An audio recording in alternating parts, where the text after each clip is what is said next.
Hello, first grade boys and girls. It's Pastor Roger again, and I'm going to be talking about Jesus' crucifixion, death, and burial.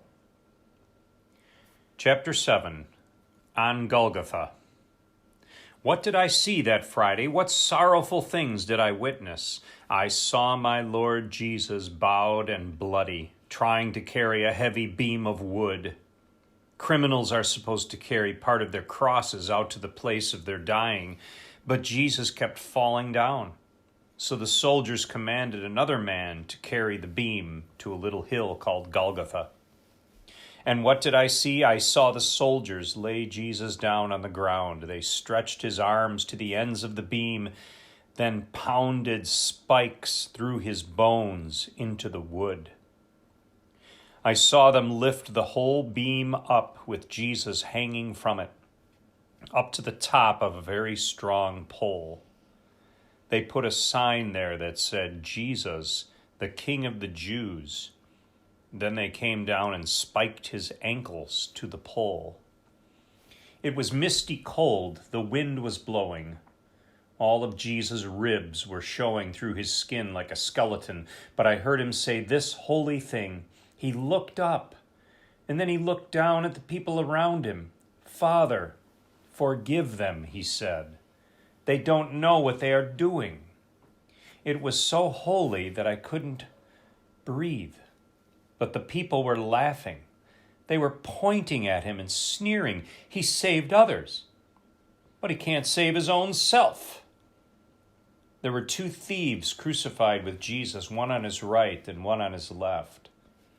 The man on his left was laughing like everyone else. Hey, you Christ, he cried. Save yourself and save me too. But the man on his right said, What's the matter with you?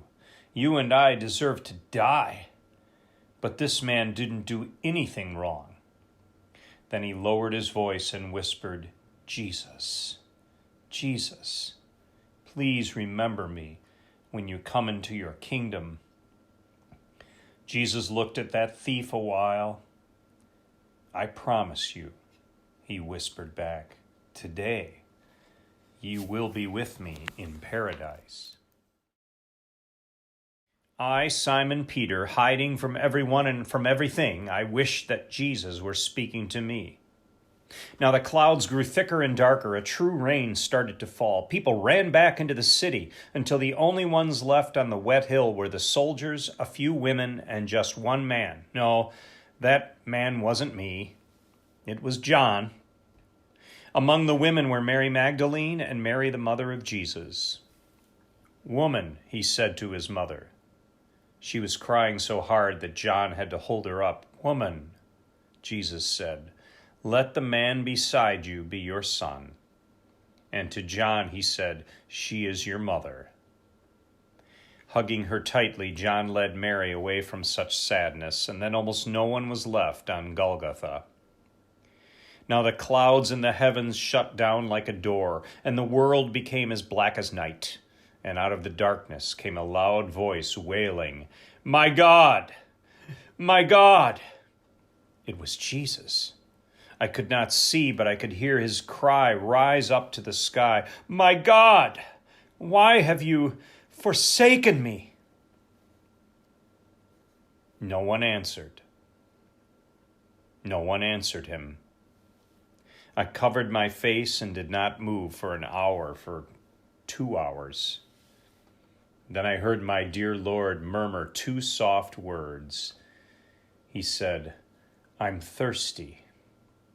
So I crept out of my hiding place, and I took a sponge and filled it with vinegar and stuck it on a stick and reached it up to Jesus' mouth, and he drank. He drank. Did he know it was I? Did he know I was there?